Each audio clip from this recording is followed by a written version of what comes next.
thanks everyone for joining. This is the first in an education series that we're doing as part of the ESG committee.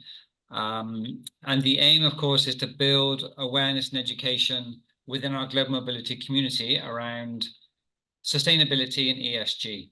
So we want to help support service providers in the way that they report their data to clients, understanding the client's kind of requirements in this area, as well as for corporate HR, helping them to build a business case and set them up on their journey to tie into their own corporate ESG strategy.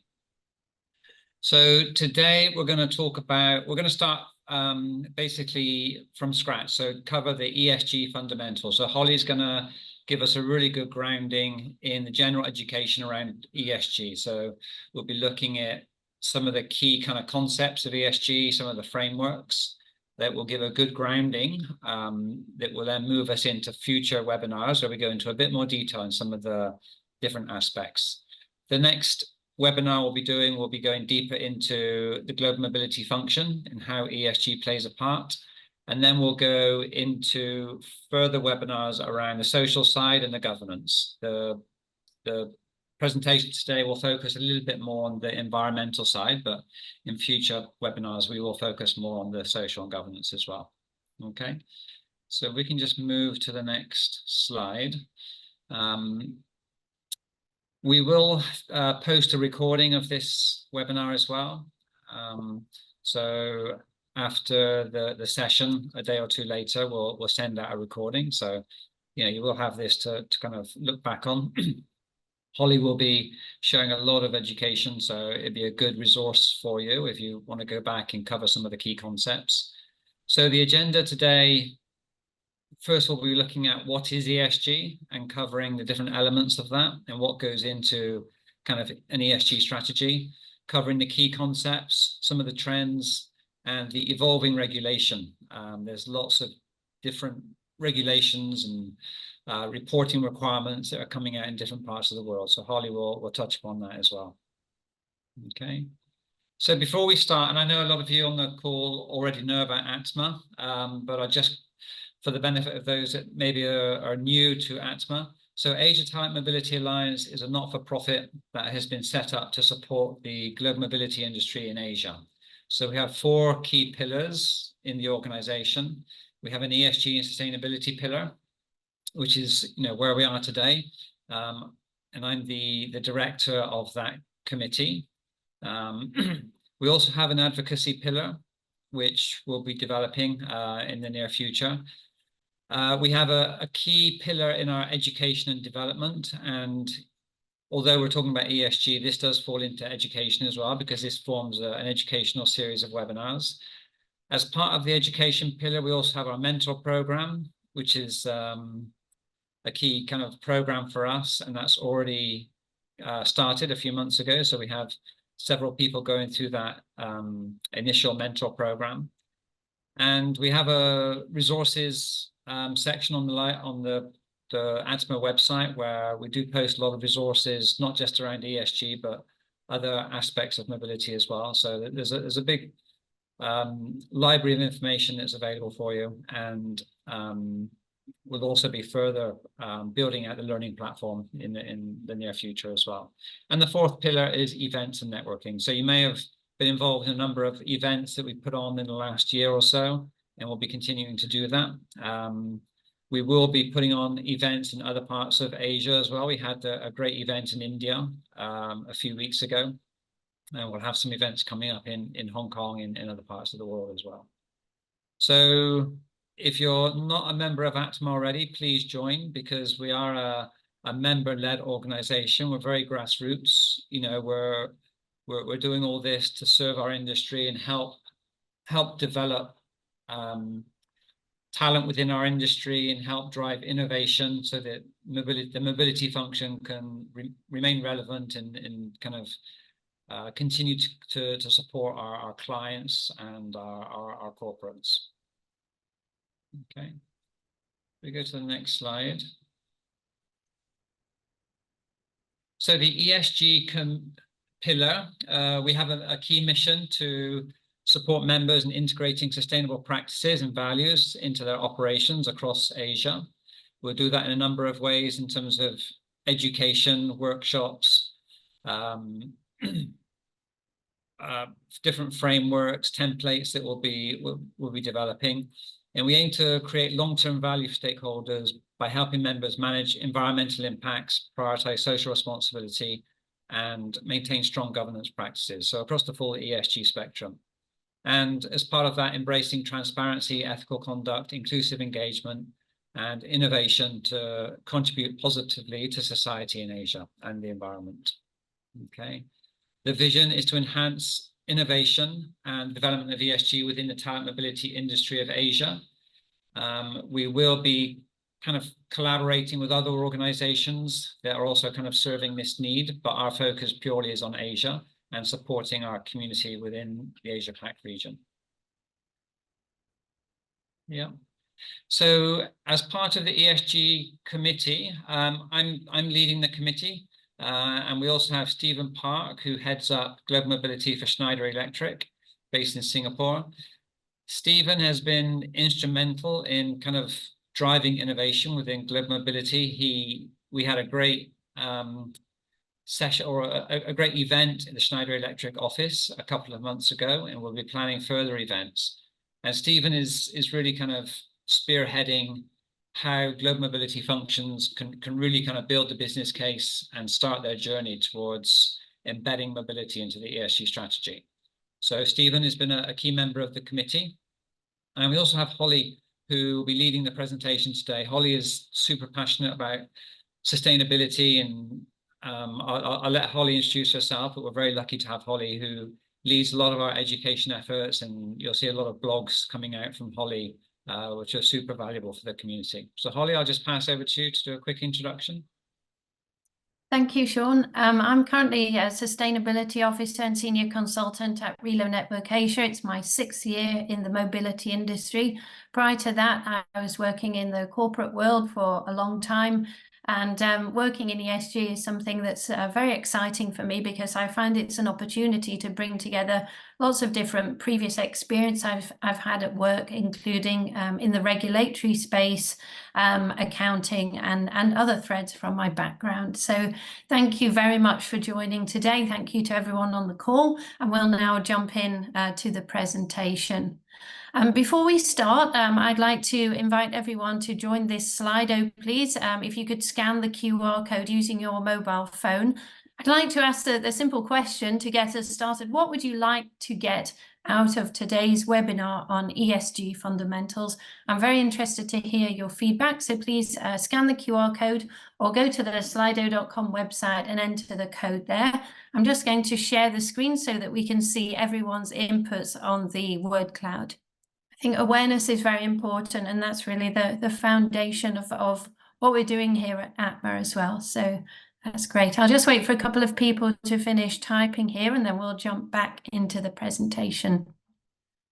Great.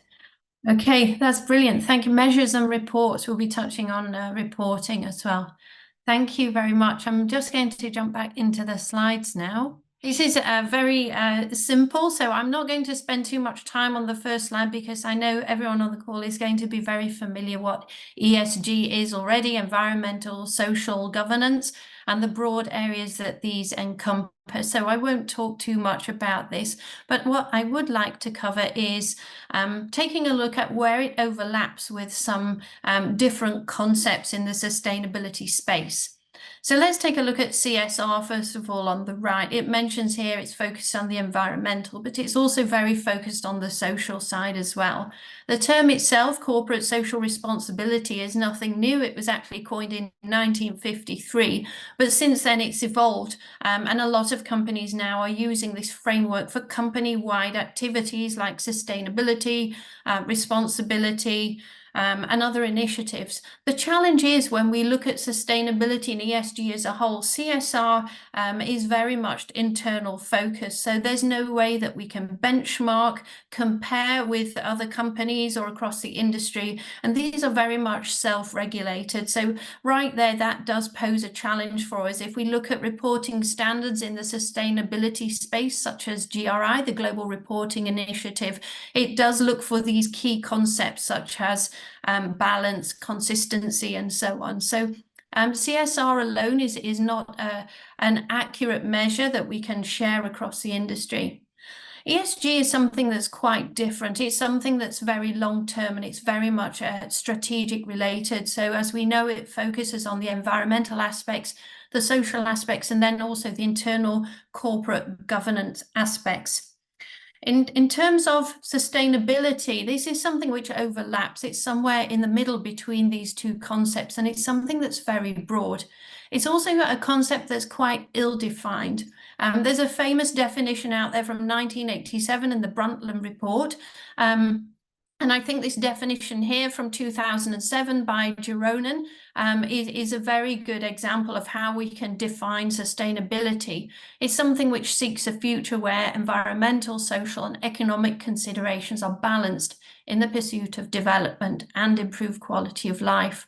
So I think this is a very succinct way of showing that sustainability is something that does require balance and equity across people, environmental use of resources, biodiversity, and many other aspects. In terms of global mobility, we're obviously looking at something that goes beyond environmental impact, and our work is very much focused on the S in the ESG. We need to help support long-term organizational and sustainable practices across the industry. So let's try and put all of this together. ESG is something which is very wide and encompassing, and it doesn't just affect us as a company, it affects not just the industry either. If we look on the left at the key stakeholders, this is just some of the people who are in parties involved in our day-to-day business operations, whether it's investors, employees, suppliers, assignees, government, it could be local community, and many other stakeholders. If we look on the right-hand side, we have this pillar of regulatory frameworks. This is something that's a very vast topic, and it depends very much on the jurisdiction that we're operating in. We'll look at this in more detail later on, but suffice to say that concepts like the SDGs, for example, SBTI, or the science-based targets, these are overarching and can impact us in any location.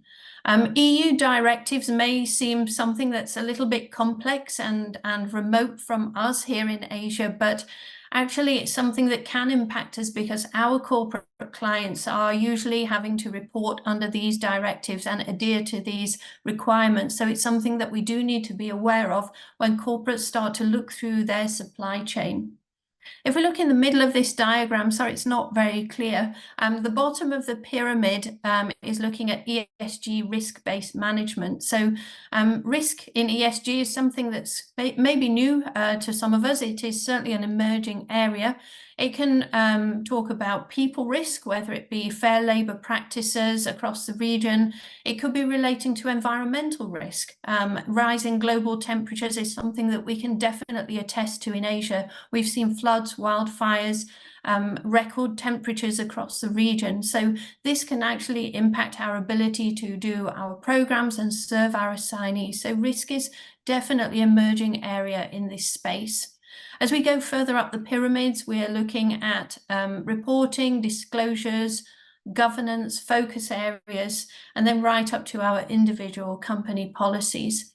So ESG is something that's definitely overarching everything that we do, from our processes, our policies, right through to our stakeholders and the reporting requirements.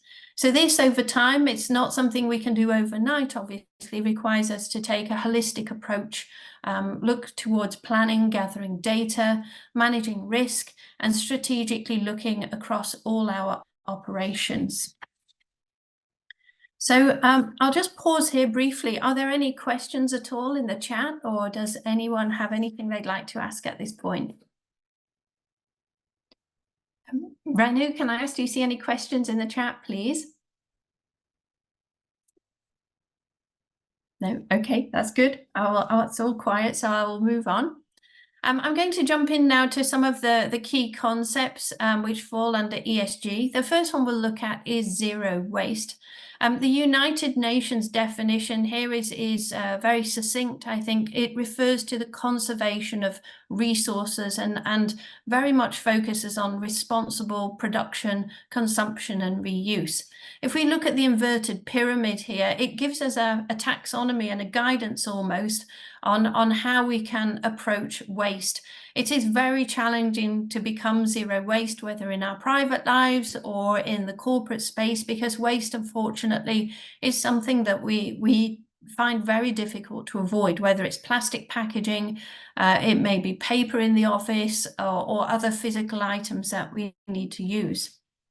If we look at the top, the most preferred solutions are right at the top in the wider part of the pyramid. So reducing our consumption is the first and best thing we can do. So buying less, consuming less, using our own containers, for example, when we go to the hawker centre or have takeout food, right down to reusing. It could be clothing, electronics, repairing items instead of buying new ones, recycling, and then down at the bottom we see the least preferable and those practices which are unacceptable for zero waste policies. So these include incineration and then finally sending products to landfill.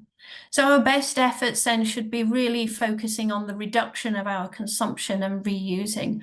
As we know, plastic waste is a massive challenge across the world, particularly in Asia, where there may be limited infrastructure for dealing with certain types of plastic. Obviously, plastic in the ocean is something that we're all aware of. So these types of practices and working towards a zero waste goal is something that's very valuable. Closely related to this and is something that's called the circular economy. I'm sure everyone's heard of this in some form. If we look at the traditional model, first of all, we refer to this as a linear economy. This is something where we characterize it by having a take, make, waste approach, where we take raw materials from the earth, we make products from them, and then we just throw it away, typically on a landfill or incineration when we're finished with it. If we move towards a circular economy, then this is something very different. The Ellen MacArthur Foundation has some fantastic resources on this, and this is something which Ellen discovered for herself when she was sailing single-handedly around the world a couple of times, and she found herself running out of food and other resources, and she applied this to a global scale. What she found was that we need to have a better solution for our consumption of products, whether it be reducing waste, recovering resources at the end of the product's life, and channeling resources back into production. So the circular economy is basically promoting a more intelligent use of raw materials, only taking what we need, designing products in a way that enables them to have longevity, better reuse and recycling practices. It also focuses on production and remanufacturing of items which have already been used, and then distributing them thoughtfully without transporting products for miles or using air transport. Finally, when we get to the consumption stage, we should be focused more on recycling, collecting waste, and then only having a very small amount of residual waste at the end. If we look at how this type of concept is playing out now in practice, let's have a look at the EU Right to Repair Directive. There's a lot of information here and there's too much to cover in this short session today. This is a new law just passed last month, and it basically promotes the repair of broken goods, particularly things like consumer electronics, mobile phones, and it is really going to force companies to put a more thoughtful approach into their product design. So this Right to Repair Directive will really require manufacturers to offer repairs if it's technically possible. As we know, a lot of products we use, whether it be mobile phones, consumer electronics and other items, even vehicles, these end up being wasted or unfortunately going to landfill at the end of their life. This will be a very different approach where information will be provided on repair costs, timelines. There will be even a service finder platform, extended warranties, and a lot of other practices. So this is something companies operating in the EU will need to bear in mind if they're producing products. Closely linked now is the donut economy. This is something that's a little bit different to waste. This is an economic model which was proposed by the Oxford economist Kate Raworth. She has some very great talks on the TED Talks website if you've not seen her speak before. The model that she's proposed is very much focused on a framework for sustainable development, and she's shaped it like a donut. If we look at the outside of the donut, we have what we call this ecological ceiling. So just to touch on some of these, it has some key boundaries, for example, climate change, ocean acidification, air pollution, and ozone layer depletion, amongst many others. On the inside of the donut, we have the social foundation. So this touches on things which are required for basic human needs, ensuring that everyone has access to life's essentials, whether it be housing, energy, water, food, and many others. But what Kate has proposed is that in between these two boundaries, we have what we call the safe and just space for humanity. So this is a space where we have a balance between these biodiversity, environmental related requirements and the social ones, which are sitting in the middle. So again, the concept of balance, which we touched on earlier, is something that's very important here. And it very much emphasizes equitable access to resources and avoiding overshoot of biodiversity and nature.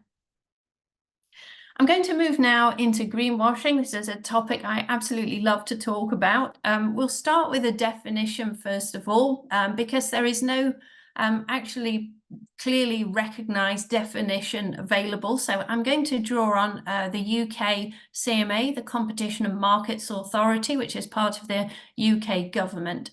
So the UK's definition is very simply a company or organisation that spends more time and money on marketing themselves as an environmentally friendly than on minimising environmental impact. So they basically spend more effort talking about it than actually doing anything and making a positive impact. These examples below are the traditional face of greenwashing. These are a little bit old now, I'd say 1 or 2 years old.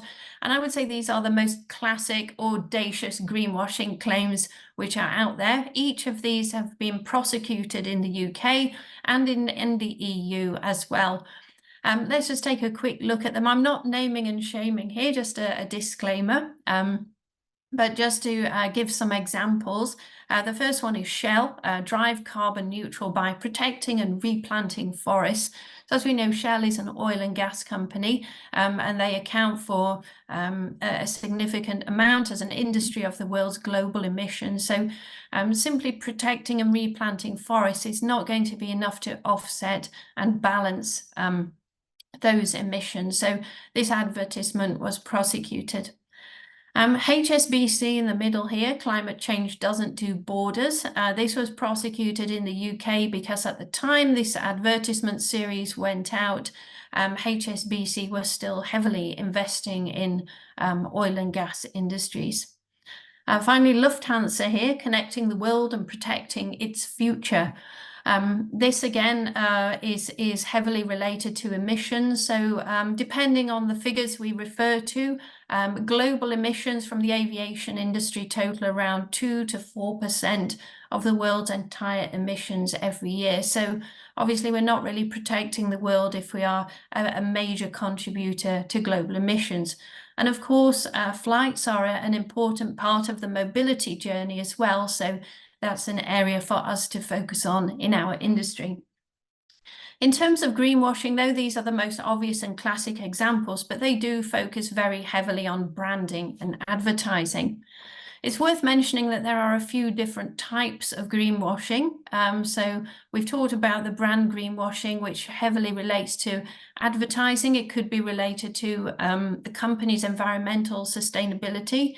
It could be related to fast fashion, where companies claim they are looking after their workers, but when in fact factories are inspected, workers are still working in poor conditions with below average wages or below a living wage. If we look at product greenwashing, then this relates more to investment funds. There is a lot of legislation, even in Asia, around product greenwashing in the investment space. So countries like Japan, China, Singapore all have legislation protecting green-related investments.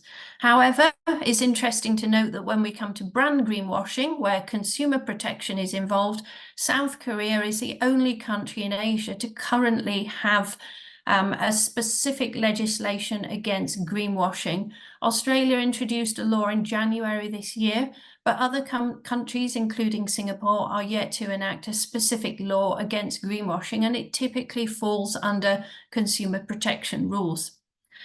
Finally, we have greenwashed financing, where so-called green financing is given to projects which are not green at all, or it may be even financing fossil fuel or other exploratory mining practices in the background. And finally, we have financial or even ESG reporting, which has inaccurate disclosures which are not fully transparent or contain misrepresented information. Greenwashing is a huge topic, so I'll just quickly touch on how we can actually try and avoid it. As I mentioned, there are no specific laws in Singapore or across Asia, apart from South Korea. So there's a couple of places we can go to look for guidance.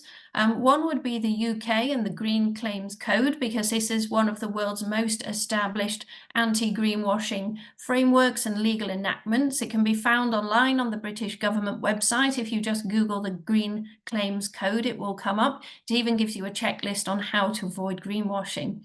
Here in Asia, I often reference the PRCA guidelines. So this is a public relations and communications association, which is formed through a group of sustainability journalists, PR experts, advertising experts, and other specialists in their field. And they came up with this 5-part framework. There's a link below here. And if you go to see this PDF, there's a lot of detail behind each of these 5 pillars and recommendations. Just to very briefly touch on what these are and why it's a recommendation. So number 1, it recommends to provide science-backed and substantiated statements. So this means if it's possible and where it's available, data should be provided to substantiate any sustainability claims. For example, just saying something is eco-friendly does not necessarily mean that it is sustainable and it's less damaging to people or the environment. We need to say exactly how and back it up with data. Number 2, being very specific about the terminology used. Again, eco-friendly is a classic example of a word that's very vague, and it doesn't give much background as to what is actually being done by the company. So be very precise in the wording. When we are talking about the context of a claim, number 3, we need to ensure comparability across the industry and ensure more consistency. Finally, let's have a look at demonstrating incremental impact. So this is where we compare what we were doing before to a more sustainable practice. And then number 5 is overall being more transparent and honest when we're communicating. ESG is something that's a very vast and evolving space, and we can't do everything at once. So being honest about where we are in our sustainability journey, owning up to any challenges and articulating what we're doing next is something that's very important. I'll touch now on the very complex topic of carbon. But just to distill it down into one distinct framework, which is the greenhouse gas or GHG protocol. I'm sure everyone's seen this in several forms. I think it's quite useful to note here that greenhouse gases are not just one thing. For example, we often associate carbon dioxide as being the main greenhouse gas. There are in fact many more. For example, methane, nitrous oxide, hydrofluorocarbons, perfluorocarbons, and many others. We tend to group these into one, which is greenhouse greenhouse gases to make it more succinct and more digestible when we're reporting on it. So what does that mean for us as a company? We have 3 scopes. So scope 1 is something where we have direct greenhouse gas emissions. These come from sources that are owned or controlled by the company. So for example, if we own physical trucks or own a physical office, that would be considered as a scope 1 emission. Scope 2, this would relate to those of us who work in a physical office. So this is where we have a generation of greenhouse gases through purchased electricity, which is used for heating or cooling the building, powering our laptops, photocopiers, and other equipment. And then scope 3 is basically everything else, or our indirect greenhouse gas emissions. And these are consequences of activities that we do from sources which are not owned or directly controlled by the company. So this could relate to products that we buy, that we discard, employee commuting, business travel, and any other consumption or aspects of our work that we're physically doing. Carbon footprinting is a very hot topic at the moment, and something which is hopefully coming towards more standardization through FIDI and their carbon footprint calculator, which is a trial in progress at the moment. So what does a carbon footprint actually mean? What is it? So as we just mentioned, greenhouse gases are not just one particular gas. It's not just carbon dioxide. It's actually a wide group of gases. So this CO2e basically means carbon dioxide equivalent. It means the number of metric tons of carbon dioxide emissions that have the same global warming potential as a metric ton of other greenhouse gases. So it basically means that we can use this CO2e or carbon dioxide equivalent notation as a unit of measurement. So it gives us comparability on a like-for-like basis across all the other different greenhouse gases.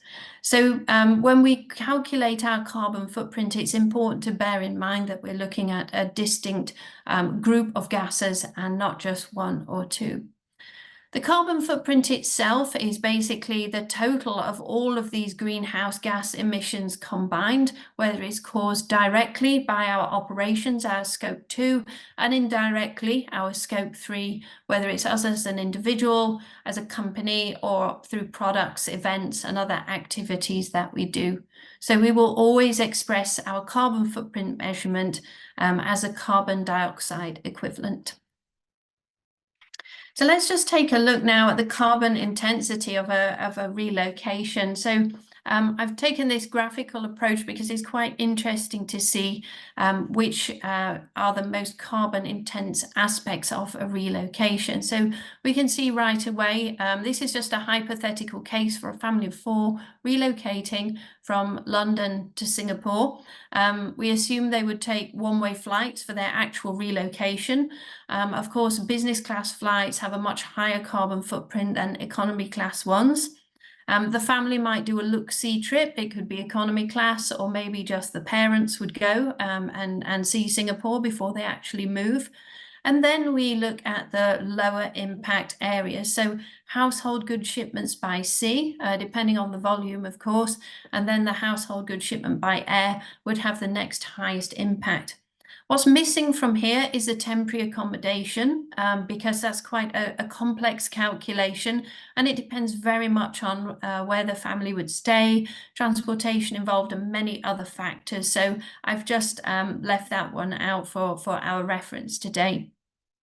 When we look then at the DSP side, the area orientation, the home finding, we would typically see a lower carbon footprint. Again, it depends on the type of vehicles available.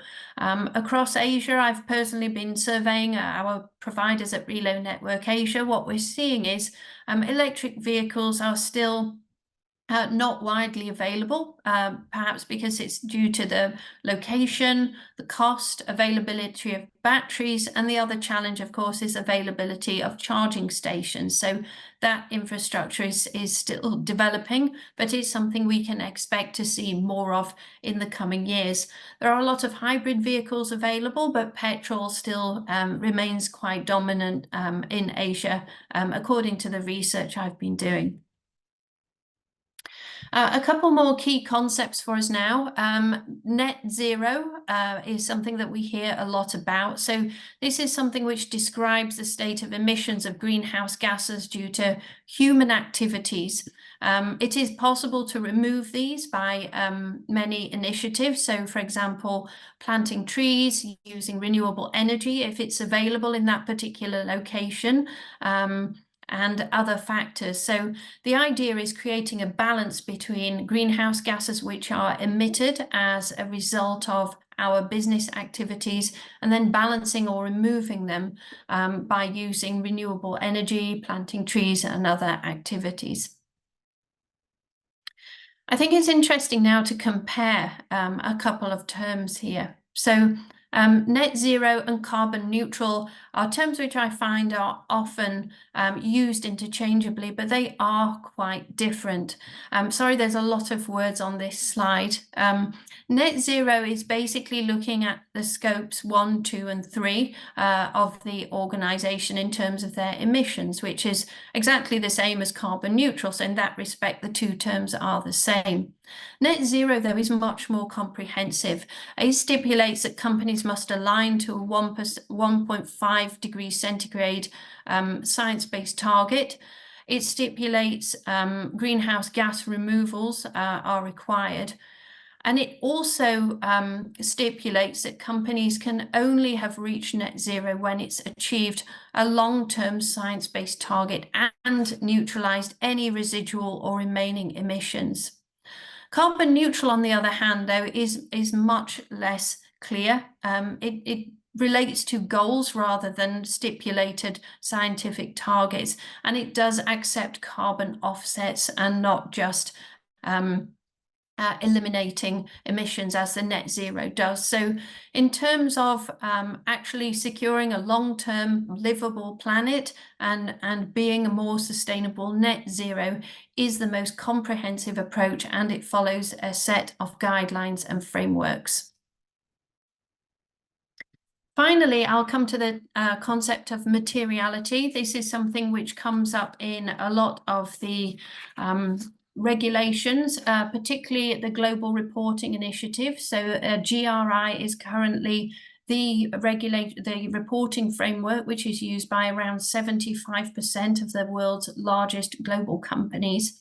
And what materiality does, it's in GRI 3 in the Universal Standards. You can actually download the PDF of this from the GRI website for free if you'd like to read in more detail.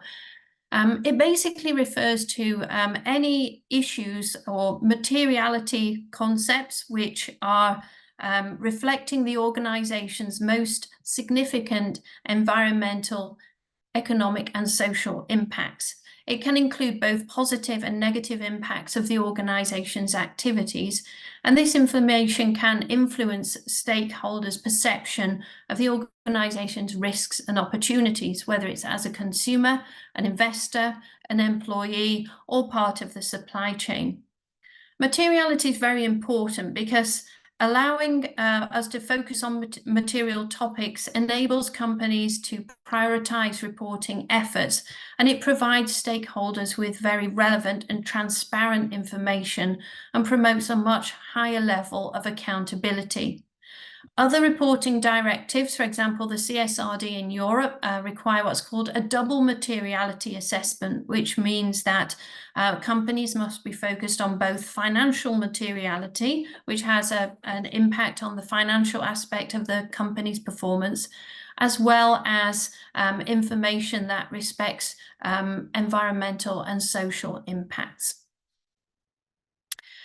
Very briefly, the Science-Based Target Initiative provides companies with a very clear path to reduce emissions as aligned with the Paris Agreement. So there are already a number of companies in the global mobility industry who have committed to science-based targets. Around the world, more than 5,000 individual businesses are already working with the SBTI. There's a database on the SBTI website where you can actually see the listing of companies.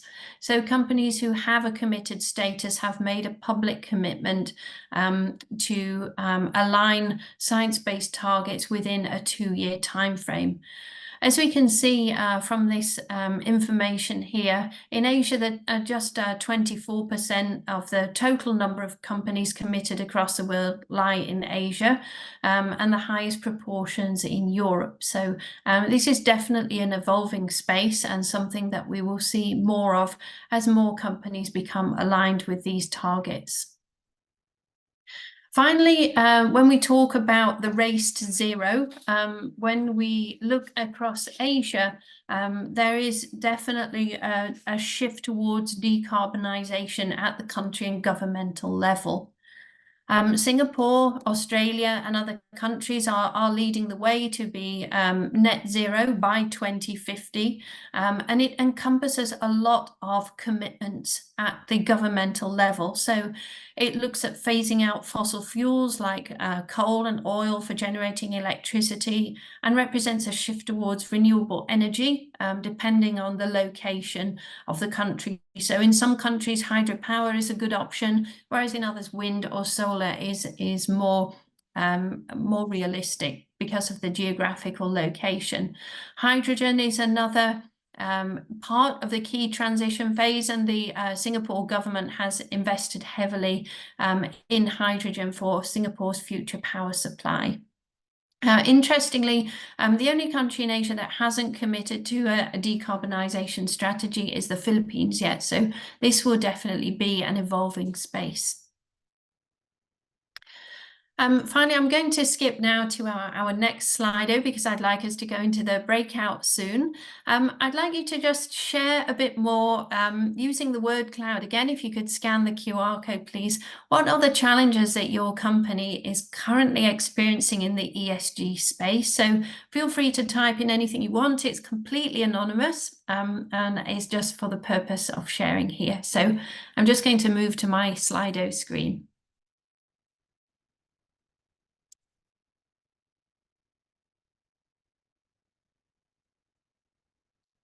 Okay, this was me earlier. I put this one in. Okay, lack of resources.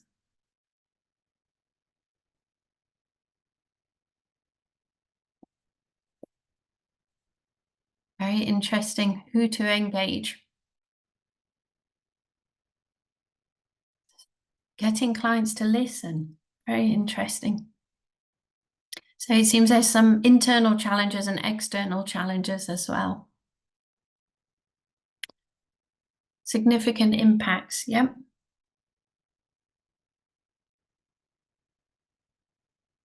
So sometimes as a DSP, finding significant impacts can be challenging. So it could be our scope 2 and our scope 3 emissions in terms of vehicles. Yep. Okay, great. One person's still typing, so I'll just hang on a minute. Oh, I think we've finished there. Okay, no, someone's still typing. I'll just wait for them. Okay, report preparation. Very interesting. So data gathering feeds into this and actually writing the report. That's very interesting. Okay, thank you everyone for sharing there. I'm just going to go back to the slides as we're going to go into the breakout very soon. Okay, we're running out of time very quickly, so I'll just quickly touch on these trends. We're going to see a lot of change in the regulatory space. In particular, the reporting as we know it, which has been very GRI focused until now, is definitely shifting more towards IFRS, which we know is the body responsible for accounting. Under them is now the ISSB framework, International Sustainability Standards Boards, who issued these 2 standards last year. These came out just over a year ago. You can download the S2 standard, the Sustainability Disclosure Standard for climate-related disclosures for reference, and this will become a reporting requirement going forward. There's actually a lot of change happening in this space at the moment, so I won't go into too much detail here. The main aim, though, of this standard is to require entities to disclose information about the climate-related risks and opportunities. So we're looking at physical risks, transition risks, and opportunities across the value chain, whether it's related to shipments, flights, and other aspects of our industry. EU regulation is something that's changing very much at the moment. It's actually the topic of a webinar in its own right. It's quite vast, and there's a number of regulations coming out at the moment. I'll just very briefly focus on the two which are highlighted in green, which are probably the most well-known at the moment. The CSRD, Corporate Sustainability Reporting Directive. This is an expansion of ESG reporting, which encourages better organizational transparency across the entire value chain. The Corporate Sustainability Due Diligence Directive is now mandating due diligence on human rights and environmental impacts in business operations for larger corporations. The standard itself stipulates that a company must have over a certain number of people or a certain size in business volume or turnover. So this does not impact smaller companies so much. The main thing to think about here is that we are serving clients who are from Europe, who are subject to these regulations. So having a basic understanding of these emerging directives is something that can be very useful to us as corporates start to look through their value chain right through into their operations in Asia as well. Nature-based solutions is something that's very popular in Europe at the moment, with Germany leading the way. This is something we see in Singapore as well. So things like greening the roof of office buildings, having plants down the side of buildings to help cooling rather than relying on electricity, air conditioners, heating, and all of this. It's going back to nature and really rewilding, reforesting where we can, and maintaining urban spaces, whether it's parks, trees, and having cleaner water.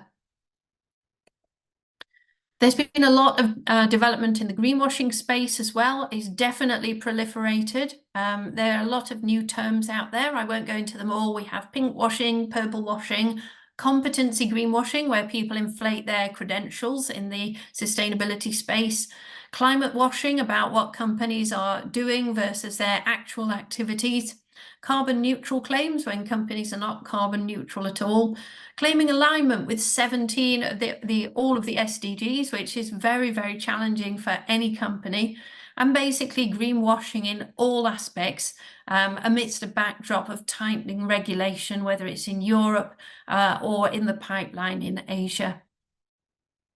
Carbon markets is another area that's under scrutiny. So pricing mechanisms have been becoming under the microscope, whether it be governmental or at the corporate level. So carbon markets are basically financial instruments which are traded, and the underlying asset is basically greenhouse emission credits. These can be traded voluntary, or they can be compliance markets, for example, in companies where they have a lot of emissions like oil and gas.